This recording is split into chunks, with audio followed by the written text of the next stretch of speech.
Hello viewers, welcome to our Brainy Buzz 891 channel. आपका बहुत बहुत स्वागत। आज हम क्वेश्चन लेकर आए हैं क्लास 10th के वेरी इंपॉर्टेंट क्वेश्चन जो बोर्ड एग्जाम में हर बार पूछा जाता है। यहाँ पे ये क्वेश्चन है एक्सरसाइज नंबर 9.2 से क्लास 10th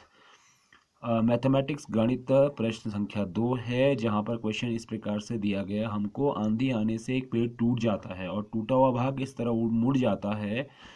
इस तरह मुड़ जाता है कि पेड़ का शिखर जमीन को छूने लगता है। ठीक है, तो इसके साथ 30 डिग्री का कोण बनाता है। पेड़ के पाद बिंदु से दूरी, यहाँ पेड़ का शिखर जमीन को जहाँ पेड़ का शिखर जमीन को छूता है 8 मीटर है। पेड़ की ऊंचाई ज्ञात कीजिए। हमें जो है पेड़ की ऊंचाई यहाँ पर ज्ञात करनी है। आप देखेंगे यहाँ पे, मान लीजिए यहाँ पे एच है, ये एक पेड़ है जिसका नाम हमने रख दिया बी डी एक पेड़ है, यहाँ पर बी डी एक पेड़ है। और ये यहाँ पर क्या करता है, इस पॉइंट से सी से ये टूट कर जो है यहाँ गिर जाता है। जमीन पर गिरने के बाद क्या होता है बच्चों, ये जो है यहाँ पर ए जो है सी से कट टूट कर जो है इस पॉइंट से टूट कर ये यहाँ पर जो है जमीन को छूने लगता है। और जहाँ पर जमीन को वो छूता है वहाँ से उसके पाद बिंदु की दूरी, यानी कि यहाँ जहाँ पर जो है पेड़ था, पेड़ की जड़ से लेकर कट के शिखर तक की जो दूरी है वो हमें गिवन है यहाँ पर 8 मीटर। यहाँ पे 8 मीटर्स हमें दिया हुआ है, यहाँ पे आप देख सकते हैं 8 मीटर। और जो ये एंगल बन रहा है, जो ये उन्नयन कोण बन रहा है, ये बन रहा है आपका 30 डिग्री का। तो आइए हम हल करते हैं किस तरीके से, बहुत आसान तरीके से हम हल करेंगे इसको बोर्ड एग्जाम के लिए। तो यहाँ पे देख लीजिए, यहाँ पे हल हम इसे करेंगे कैसे। लेट, अब बात करते हैं हम लोग माना, यहाँ पे आप मान लीजिए जो बी डी एक पेड़ है, बी डी एक पेड़ है। आवश्यक होता है आपका भाषा बनाना, पेड़ है, हमने इसको एक पेड़ माना है। उसके बाद हम क्या करते हैं, यहाँ पर देखो, तथा यह किसी पॉइंट, तथा यह किसी बिंदु, किसी बिंदु सी से टूटकर, सी से टूटकर किसको छूता है, जमीन के शिखर को, जो सॉरी जमीन को ए बिंदु पर छूता है, ए बिंदु पर छूता, स्पर्श करता है, टच करता है। ठीक है, तो जब ये ए बिंदु पर छूता है तो फिर जो, तथा बी से डी की दूरी जो गिवन है, जो हमें दी हुई है 8 मीटर, कितने मीटर्स, 8 मीटर। तो आप देखेंगे यहाँ पर हमें क्या रिलेशन यहाँ पे दिया हुआ है, हमें जो लेट माना, हमने माना कि जो इसकी जो ऊंचाई है तो ये h है। ठीक है, माना इसकी ऊंचाई जो है कंप्लीटली जो हम h मान के चलते हैं। तो यहाँ पर क्या करते हैं हम लोग, एक बार ही जो है यहाँ पर इसको x मान लो, यहाँ पे y मान लो या x मान लो, कोई भी एक पॉइंट्स आप मान लेते हैं यहाँ पर। तो क्या करेंगे, इसमें हमें जो है ये वाला पोर्शन, अब आप जानते हैं ये वाला पोर्शन जो पेड़ का टूटा हुआ भाग है, ये वाला भाग, ये वाला भाग जो है यही वाला भाग है, हमें पता है। यहाँ पे माना जो है, हमने माना कि B C is equal to, B C हमने मान लिया यहाँ पे एच मान के चलो।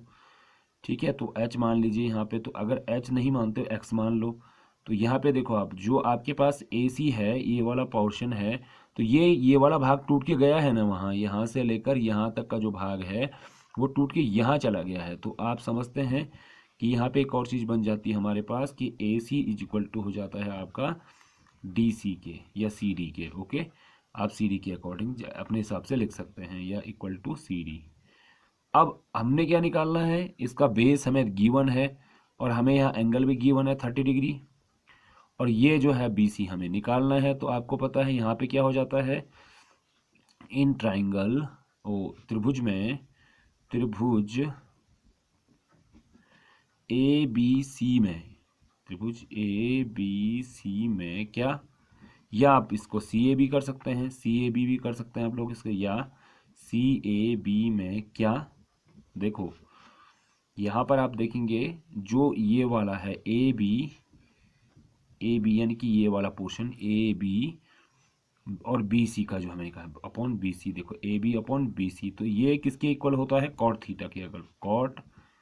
थीटा, और थीटा हमें कितना गिवन है, कोण कितना है 30 डिग्री। तो आप जानते हैं यहाँ पे 30 डिग्री है। ओके, तो आपको आपको पता है ए बी जो होता है ना आधार होता है, तो आपने ये देखा पढ़ा होगा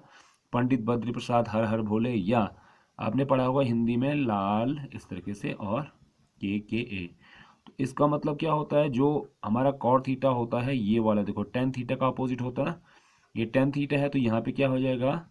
इस तरीके से हम लिख देंगे के एक और अपॉन एल ए एल, यानी कि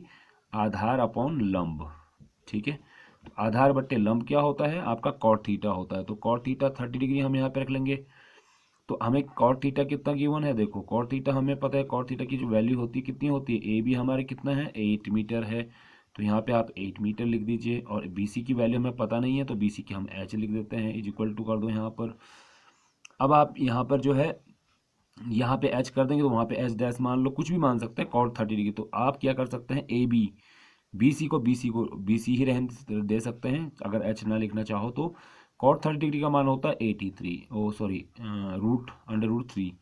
तो रूट 3 आपने यहाँ पे वर्गमूल 3 लिख दिया, तो यहाँ पे 1 मान के चलो, क्रॉस मल्टीप्लाई कर दो, यहाँ पर क्रॉस मल्टीप्लाई करेंगे आप यहाँ पर तो क्या हो जाएगा, एक को 11 से 8 से मल्टीप्लाई करेंगे तो 8 हो जाएगा, और यहाँ पे जो है एच को जो है अंडर रूट 3 से मल्टीप्लाई करेंगे तो क्या हो जाएगा, is equal to H under root 3। तो यहाँ पे क्या हो जाएगा, एच इज इक्वल टू हो जाएगा आपका, ये इधर पोर्शन में आ जाएगा 8 अपॉन अंडर रूट 3। ये इक्वेशन हमारी फर्स्ट बन जाएगी, इनकी समीकरण 1 बन जाएगी। ठीक है, अब आप फिर से आते हैं हम लोग ये वाले पोर्शन के लिए, ये वाला पोर्शन जो हमारा है और हमें गिवन क्या है 8 मीटर। तो इसमें क्या होता है, बेस अपॉन जो हाइपोटेन्यूज होता है, हाइपोटेन्यूज जो होता है वो हमारा क्या होता है कॉस थीटा। तो आप कहेंगे ट्राइंगल, अगेन एक बार पुनः त्रिभुज, इसमें देख लो आप ए बी सी में, ए बी सी नाम रख दो, ए बी सी में आप देखेंगे A B upon A C is equal to हो जाएगा cos 30। A B upon A C क्या होता है, यहाँ पर देख लो आप बेस अपॉन, यहाँ हाइपोटेन्यूज है तो बेस अपॉन हाइपोटेन्यूज, तो यहाँ पे देखो ए बी जो हमारे पास 8 मीटर है और हाइपोटेन्यूज हमारे पास क्या है 8 मीटर, तो आपके पास है ही है। ए सी आपकी निकालना, क्योंकि A C is equal to हमें पता है, A C is equal to हमने क्या माना था यहाँ पे, A C is equal to D C या सी डी के इक्वल माना था। तो सी डी जब उसकी जो टूटा हुआ भाग है वो वाला नीचे मुड़ा हुआ है, तो ए बी अपॉन ए सी हमारे पास, तो कॉस 30 डिग्री, कॉस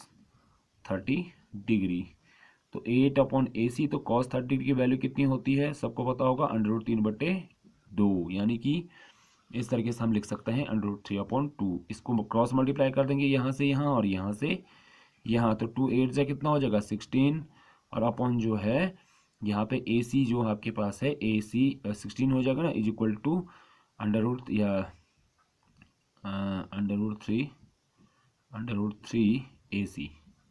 तो A C is equal to हो जाएगा आपका 16 अपॉन अंडर रूट 3। तो क्या करना है स्टूडेंट्स, यहाँ पे जो है हमारे पास ये वाला पोर्शन जब हमें मिल गया है, तो आप देखेंगे यहाँ पे जो है हमें 16 अपॉन अंडर रूट 3 यहाँ पर मिल गया है, 16 अपॉन अंडर रूट 3, और ये इक्वेशन सेकंड मान लो, अब इसे समीकरण 2 मान लो, ये समीकरण 1 हमारी है। तो आपको पता है ना, ये जब हमने इस पेड़ में क्या किया था, ये वाला पेड़ था, तो पेड़ में जो है आधा भाग ये आधा भाग ये, अब ये वाला भाग जो हमारा यहाँ टूट के आ गया था नीचे, तो जब ये टूट के आ गया तो ये और ये इक्वल होंगे, तो अब क्या करेंगे, एक टुकड़ा तो ये है और एक टुकड़ा ये है, तो आप समझते हैं कि जो ये दोनों टुकड़े मिलकर एक पेड़ बना रहे हैं, नहीं बना रहे हैं, तो हमें क्या करना पड़ेगा, उन दोनों को जोड़ना पड़ेगा। ठीक है, तो इनको देखो हम लिखेंगे एडिंग समीकरण 1 व समीकरण 2 को जोड़ने पर आप जोड़ देंगे। ठीक है, समीकरण 1 हमारी क्या है, आपको पता है यहाँ पे 8 अपॉन अंडर रूट 3, तो यहाँ पे देखो 8 अपॉन अंडर रूट 3, और हमारे पास ये वाला आ गया है पोर्शन यहाँ पर ए सी, तो हमें पता है ए सी जो आपके पास है, तो आप जान रहे हैं आप ए सी प्लस क्या कर रहे हैं, ए वाला प्लस एच, आपका वैल्यू ए वाला निकाल रहे हैं आप लोग, है ना, बी सी को आप जोड़ रहे हैं, एच की वैल्यू क्या थी बी सी, तो A C plus B C, मतलब ये इक्वल था इसके इक्वल, ए सी प्लस बी सी को हम यहाँ पे जोड़ 8 अपॉन अंडर रूट 3 प्लस आप कर दीजिए सेकंड इक्वेशन में जो हमारा है 16 अपॉन अंडर रूट 3, तो 16 अपॉन अंडर रूट 3 को हम यहाँ पे जोड़ देंगे, तो 16 upon under root 3 is equal to आप हो जाएगा 24, क्योंकि ये जो डिनोमिनेटर है जो हर है उसके समान है, तो अंश जुड़ जाएंगे, न्यूमरेटर जुड़ जाएंगे, 18 और 16 के 24, और एलसीएम सेम है तो सेम यहाँ पे आ जाएगा। अब आप इसको ऐसे भी लिख सकते हैं 8 इंटू √3 इंटू √3। आप जानते ही हैं कि √3 और इंटू √3 कितना होता है, इक्वल टू आपका होता है 3। तो इस तरीके से जो है आपको √3 को, और 8 3 24, तो इसको आप इसको ऐसा नहीं छोड़ सकते हैं डिनोमिनेटर में, यानी कि जो आपका हर है हर में आप इसको ऐसा नहीं छोड़ेंगे, तो इसको ऐसे काट के यहाँ पे आपके पास क्या आ जाएगा 8 √3। चाहो तो आप वैल्यू रख सकते हो, वैल्यू रखने के लिए 8 इंटू जो √3 की जो वैल्यू होती है कितनी होती है 1.732। तो आप ये इसको मल्टीप्लाई कर दो, 8 2 जा 16, कैरी 1, और 8 3 जा 24, और कितना हो गया 1 तो 25, और 2 हासिल हो जाएगा, 18 8 7 जा 56, 8 7 जा 56, और कैरी कितना था 2, तो 2 और 58 कैरी 5, 8 1 जा 1, और 5 कितना होता है 8 एकम 8, और 5 कितना हो जाएगा 13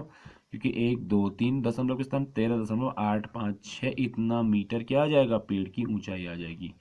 तो हमें ये अभिष्ट आंसर, जो रिक्वायर्ड आंसर है वो ये है 13.856। चाहो तो आप 8 √3 तक भी आंसर बता सकते हैं। Thank you very much for watching. Please subscribe our channel.